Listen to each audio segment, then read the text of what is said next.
What happens when one of the most famous women in the world sits down for what should be a friendly late-night chat, and within minutes, the whole thing explodes into chaos? It only took 37 seconds after a single question left the host's mouth. 37 seconds for the smile to fade, the mood to shift, and for everyone watching to realize this was not going to be a normal interview. This is the moment nobody saw coming. The moment that left the audience in stunned silence. The moment that ended with security being called and a guest being escorted off the stage. Let me take you through exactly what happened, word for word, moment by moment. The lights were bright. The band had just finished playing. Jimmy Kimmel walked out to his desk with his usual warm energy, waving to the crowd as they cheered. He was in a good mood. Why wouldn't he be? His show had been on a winning streak. And tonight, he had a big guest. Meghan Markle was backstage, getting ready to walk out. This was supposed to be a fun appearance. She had a new project to promote. The producers had gone over the questions beforehand. Everything seemed normal. Jimmy settled into his chair and looked at the camera with that familiar grin. All right, folks, you know our next guest. She's been a member of the royal family. She's been an actress. She's been in the headlines more times than I can count. Please welcome Meghan Markle. The audience erupted. The applause was loud and genuine. People stood up from their seats. The band played her onto the stage. Meghan walked out with a big smile, waving to the crowd. She was wearing an elegant cream-colored outfit. She looked every bit the polished public figure she had become known as. She hugged Jimmy, a quick professional embrace, and then took her seat on the guest couch. The applause died down. Jimmy leaned forward with his elbows on the desk, ready to begin. "It is so great to have you here," Jimmy said. "How are you doing?" "I'm wonderful. Thank you so much for having me," Meghan replied. Her voice was warm, practiced. "It's always such a pleasure to be here in Los Angeles." "Well, Los Angeles loves you back," Jimmy said. "Now, I have to ask, because everyone wants to know. You've got this new venture you're working on. Tell us about it." Meghan's eyes lit up. This was clearly what she wanted to talk about.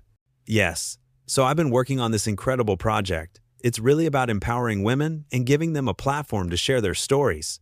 I feel like in today's world, women's voices are so often silenced, and I wanted to create a space where that doesn't happen." Jimmy nodded along. "That sounds wonderful. And this is something you've been passionate about for a while, right?" "Absolutely. Even before I met Harry, even before everything changed in my life, I was always someone who believed in using my platform for good. I think when you have a voice, you have a responsibility to use it." The audience applauded politely. Everything was going smoothly. The conversation was flowing. Jimmy was being his usual charming self, and Meghan was giving her usual polished answers. But then Jimmy decided to ask a different kind of question. Nothing mean, nothing aggressive, just a simple, honest question that any interviewer might ask. "So, I'm curious," Jimmy said, leaning back in his chair slightly. "You talk a lot about wanting privacy, which I totally understand. But you also do a lot of interviews, you have the podcast, you have the Netflix deal. How do you balance wanting privacy with also being so public? Because I imagine that's a tricky line to walk." The room didn't notice it at first, but if you were watching closely, you would have seen it. A tiny flicker in Meghan's expression. Her smile didn't disappear, but it changed. It became tighter, more controlled. "Well," she said, and there was a slight edge to her voice that hadn't been there before. "I think there's a difference between choosing to share your story on your own terms and having your story told for you by people who don't know you." Jimmy nodded. "Sure, that makes sense.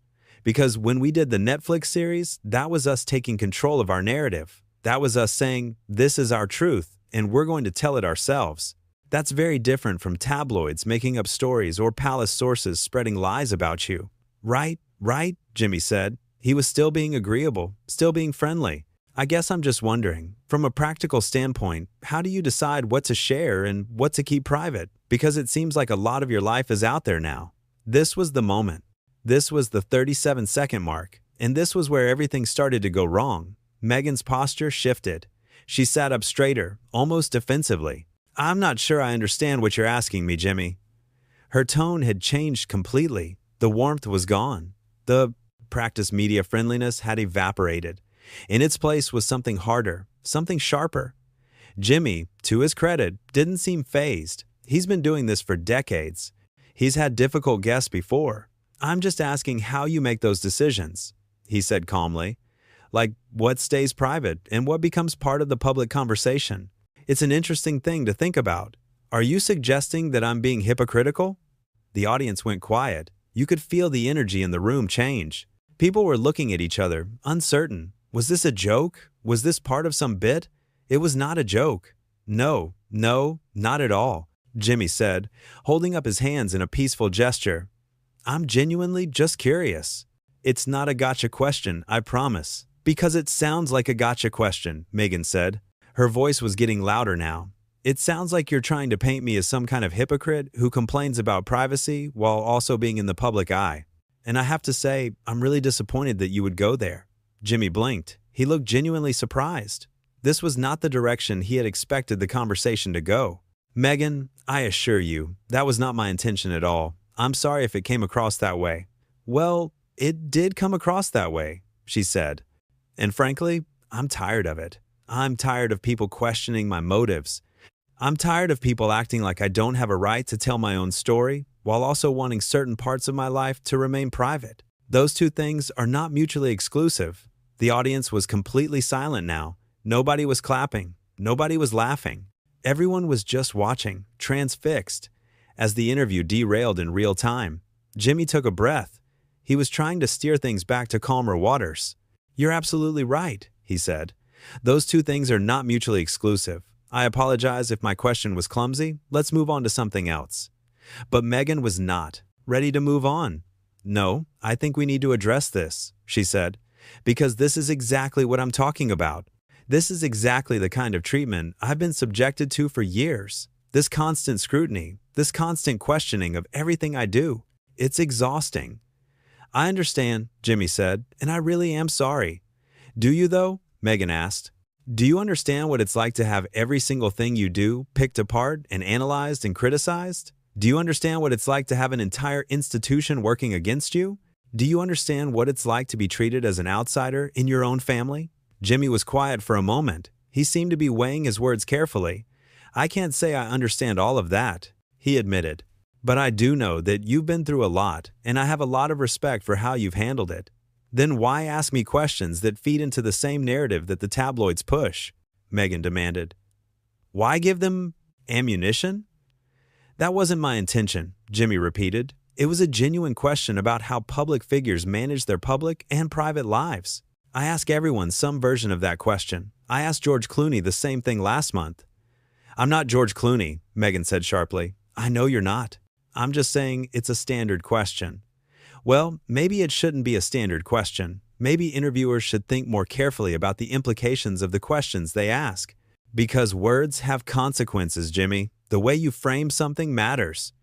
At this point, the audience was starting to get uncomfortable. A few people shifted in their seats.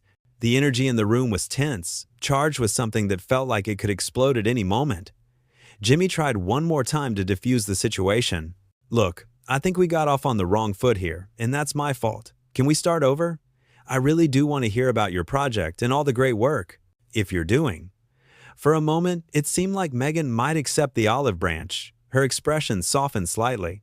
She took a breath, but then Jimmy made a mistake. It was a small thing, almost nothing, but it was enough. He glanced at his producer off to the side, just for a second, with a look that seemed to say, "Can you believe this?" Meghan caught it. "Did you just roll your eyes at me? What?" "No, You were just what? Checking with your producer about how to handle the difficult guest? Making sure you're getting good footage of me having a breakdown? Meghan, I promise you, I did not roll my eyes. I saw it, Jimmy. Don't gaslight me. I've had enough of people gaslighting me to last a lifetime." The word gaslight hung in the air. It was a heavy word, a loaded word, and Meghan had thrown it out with force. Jimmy's expression changed. For the first time, he looked genuinely hurt. "That's not fair," he said quietly. "I've never gaslighted anyone, and I would never do that to you." "Then what was that look?" "I was just checking how much time we had left in the segment. That's all. I do it every interview. My producer gives me time cues. It has nothing to do with you. Everything has to do with me when I'm the one sitting in this chair," Meghan said. "When I'm the one being questioned. When I'm the one being judged." There was a long pause. The silence was deafening. Nobody in that studio knew what to do or where to look. Finally, Jimmy spoke. His voice was calm, measured, professional. He had clearly decided to take the high road. Meghan, I am genuinely sorry that you feel attacked. That was never my intention. I have always had a lot of respect for you. All I wanted to do tonight was have a nice conversation and let you talk about your new project. That's it. For a moment, it seemed like things might calm down. Jimmy's words were sincere. His tone was gentle. He was giving her every opportunity to de-escalate. But instead of accepting his apology, Meghan went in a different direction entirely. You know what your problem is, Jimmy? Jimmy raised his eyebrows but said nothing. Your problem is that you're part of the machine. You're part of the system that chews people up and spits them out. You sit here in your nice suit behind your nice desk, and you ask your nice questions, and you think you're one of the good guys, but you're not. You're just another cog in the wheel that destroys people. The audience gasped. This was not something anyone had expected to hear. Jimmy's jaw tightened. You could see that the words had landed hard, but he kept his composure. I'm sorry you see it that way, he said. I don't agree with your characterization, but I understand that you're upset. Of course you don't agree, Meghan said. People like you never do.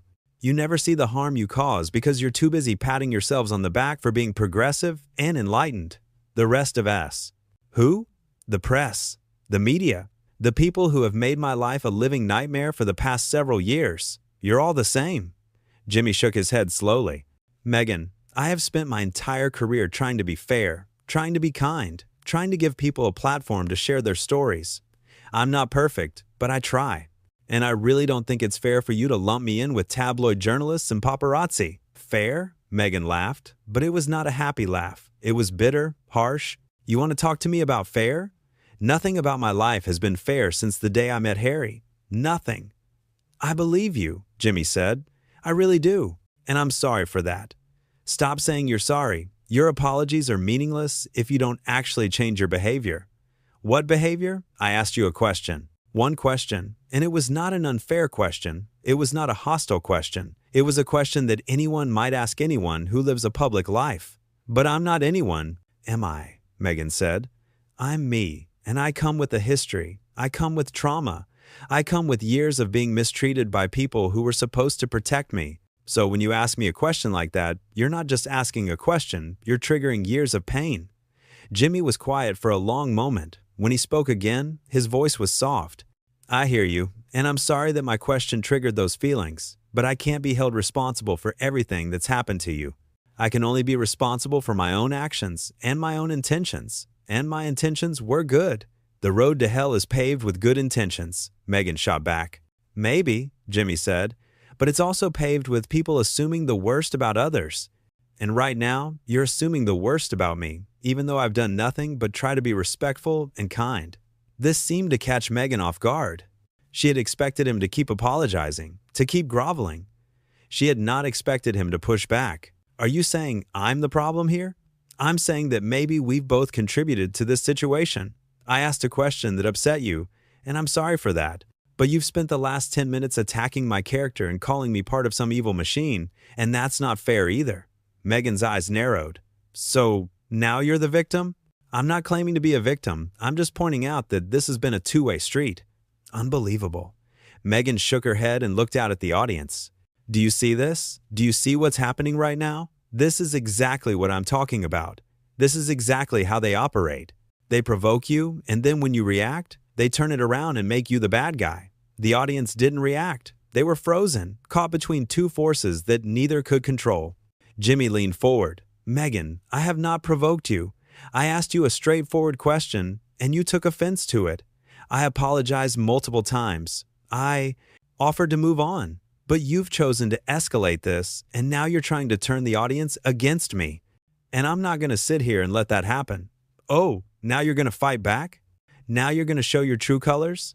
My true colors are exactly what you've seen for the past 20 years on television. I'm a guy who likes to laugh and have fun and talk to interesting people. That's it. I'm not out to get you. I'm not part of some conspiracy. I'm just a late-night host who wanted to have a nice conversation. Meghan stood up. The movement was sudden, unexpected. Everyone in the studio tensed. Jimmy's eyes widened. You know what? I don't have to sit here and take this. Meghan, please. Let's just... No, I'm done. I'm done being disrespected. I'm done being questioned. I'm done with all of it. She was standing in front of the couch now, her hands on her hips, her eyes blazing. Jimmy stood up too, more slowly, his hands raised in a calming gesture. No one is disrespecting you. Please, let's just sit back down and finish the interview. We can talk about whatever you want to talk about. I don't want to talk about anything anymore. Not with you. Okay, Jimmy said. That's your choice. But can we at least end this civilly? For the audience's sake? The audience? Meghan looked out at the crowd with something like disdain. You think I care about the audience right now? You think I care about anything except getting out of this studio and away from you? That hurt. You could see it on the faces of the audience members. They had come here to have a good time, to see a show, to laugh, and instead, they were being told that they didn't matter. Jimmy stepped out from behind his desk. It was an unusual move. Meghan, I understand that you're upset, but these people in the audience, they're not your enemies. They came here because they wanted to see you, and they don't deserve to be dismissed like that. Meghan turned to face him directly. They were standing just a few feet apart now. Don't you dare lecture me about how to treat people. You have no idea what I've been through. You have no idea what it's like to be in my position. You're right, I don't. But I know what it's like to be a decent human being, and right now, you're not being one. The words hit like a thunderbolt. The audience collectively sucked in a breath.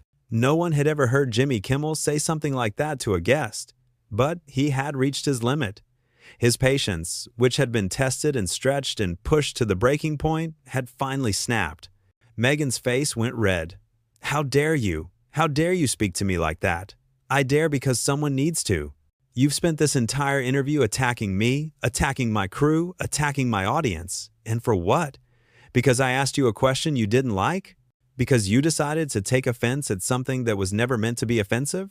You don't get to decide. What's offensive to me? No, I don't.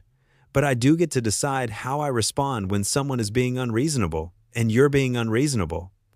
I am not being unreasonable. I am standing up for myself, something I should have done a long time ago. There's a difference between standing up for yourself and being combative for no reason. You came in here looking for a fight. You were ready to be offended before I even opened my mouth. That's not true, isn't it? Because from where I'm standing, it sure seems like it. You walked onto this stage with a chip on your shoulder, and you were just waiting for someone to knock it off so you could play the victim. Meghan took a step closer to him. Her voice dropped to a dangerous whisper. Take that back. I won't, because it's the truth. And I think deep down, you know it. For a long moment, they just stared at each other. The tension in the room was unbearable. The audience was barely breathing. Then Meghan spoke again, her voice shaking with anger. You are going to regret this, Jimmy. You are going to regret every word you've said to me tonight.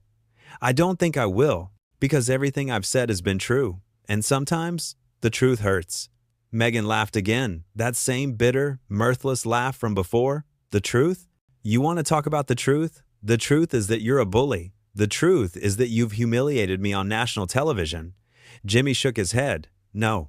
The truth is that you came here expecting to be treated like royalty, and when you were treated like a normal guest, you couldn't handle it. The truth is that you've been surrounded by yes men for so long that you've forgotten how to have a real conversation. I see enemies because they're everywhere. You just proved that. I'm not your enemy, Meghan. I never was. But I'm also not going to be your punching bag. There was a commotion off to the side of the stage. Security personnel were starting to gather near the Braden exits. Everyone could feel that this was reaching a point of no return. Meghan noticed the security team. Oh, perfect. Are you going to have me removed now? Is that what this is? No one is going to drag you anywhere, Jimmy said. But I think it might be best for everyone if we ended this interview here. Fine. I was leaving anyway. She grabbed her purse from the couch and started to walk toward the exit. But then she stopped and turned back to face Jimmy one more time. I want you to know something. What you did tonight, what you said to me, it's going to follow you. People are going to see who you really are. Jimmy stood his ground. I'm okay with that. Because the real Jimmy Kimmel is exactly who you've seen tonight. Someone who tried, again and again, to be kind and fair, and who finally had to draw a line when that kindness was thrown back in his face. You call what you did kind? You called me unreasonable. You said I wasn't being a decent human being. After you spent 15 minutes attacking me unprovoked? Yeah, I think I was pretty restrained, actually. Unbelievable. Just unbelievable. She started walking again, her heels clicking loudly on the stage floor. The audience watched in silence as she made her way toward the exit. But before she reached the door, Jimmy called out to her one last time, "Meghan." She stopped but didn't turn around. "For what it's worth, I really am sorry that it went this way. I didn't want any of this." She was silent for a long moment. Then, without turning around, she said something quietly. "It doesn't matter what you wanted. It only matters what happened." And with that, she walked through the door and was gone. The studio was completely silent. Jimmy stood alone on the stage, looking at the door that had just closed behind her. The audience was frozen, unsure if they should clap or boo or do anything at all. After what felt like an eternity, Jimmy turned back to his desk. He walked slowly, like someone who had just run a marathon. When he reached his chair, he sat down heavily and looked at the camera. Well, folks, that was something. A few nervous laughs rippled through the audience. Jimmy took a deep breath. "I want to apologize to all of you for what you just witnessed. That is not the show we wanted to do tonight. That is not the interview we had planned." He paused, choosing his words carefully. "I've been doing this job for a very long time, but I don't think I've ever experienced anything quite like that." He looked out at the audience, and his expression softened. "I also want to say, because I think it's important, that I meant what I said. I tried to be fair. I tried to be kind. I tried, multiple times, to de-escalate the situation. But there comes a point where you have to stand up for yourself, even when it's uncomfortable." The audience started to clap. It was tentative at first, but it grew. People were standing up, applauding, showing their support for the man who had tried his best to navigate an impossible situation. Jimmy held up his hand to quiet them. "I'm not looking for validation. I don't know if I handled everything perfectly, but I do know that my intentions were good from start to finish, and I hope that counts for something." He turned to his bandleader. "Cleto, can you play us something happy? I think we all need it." The band launched into an upbeat tune, and the tension in the room began to dissolve. The audience started to relax. People were smiling again, talking to each other, processing what they had just seen. Jimmy sat back in his chair and let the music wash over him. He looked tired. He looked drained. But he also looked like a man who had stayed true to himself, even when it was hard. The interview was over. The guest was gone. But the memory of what had happened on that stage would linger for a long, long time. In the control room, the producers were already reviewing the footage. They knew they had something extraordinary on their hands. Out in the parking lot, a black SUV was pulling away from the studio. In the back seat, Meghan Markle sat alone, staring out the window at the Los Angeles night. No one would ever know exactly what she was thinking in that moment, whether she felt vindicated or regretful. But one thing was certain, the conversation that was supposed to be a simple promotional appearance had become something much bigger. Back in the studio, Jimmy Kimmel finished his show. He did another segment, told some jokes, introduced another guest. He was a professional, and the show had to go on. But when the cameras finally stopped rolling and the audience filed out and the lights dimmed, he sat alone at his desk for a long time, just thinking. He thought about the interview. He thought about the things that had been said. He thought about how quickly a normal conversation could turn into something explosive. But it was the life he had chosen. And despite everything that had happened tonight, he knew he would be back at that desk tomorrow, ready to do it all again. Because that was who he was, a man who loved making people laugh, a man who loved having conversations, a man who still believed in the power of connection and communication. The stage was dark now, the chairs were empty, but the echoes of what had happened here would resonate far beyond these walls. This was the night that changed everything, the night that nobody would forget. The night when a simple question led to 37 seconds of silence, followed by an explosion that rocked the entertainment world. And through it all, one man stood firm. One man held his ground. One man refused to be a villain in someone else's story.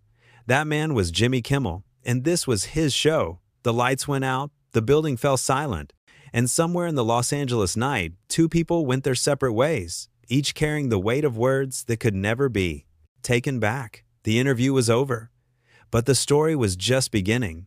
In living rooms across America, people were already talking. On social media, the clips were already spreading. In newsrooms, the stories were already being written. Everyone had an opinion. Everyone had a take. Everyone thought they knew exactly what had happened and who was to blame. But the people who were actually there, the audience members who had sat in those seats and witnessed it all firsthand, they knew the truth. They had seen a man try his best to be fair. They had seen him apologize again and again. They had seen him offer olive branch after olive branch, only to have each one thrown back in his face. And they had seen him, finally, stand up for himself, not with cruelty, not with malice, but with a quiet dignity that spoke louder than any shouting match ever could. That was the real story. That was what mattered. The real story was about a man who refused to be broken, who refused to compromise his integrity, who refused to let someone else's pain become an excuse for bad behavior. And at the center of it all, still standing, still unbroken, was Jimmy Kimmel. The host who kept his cool, the professional who stayed professional, the man who showed the world what grace under fire really looks like. The stage was dark, the cameras were off, the night was quiet, but the story would live forever.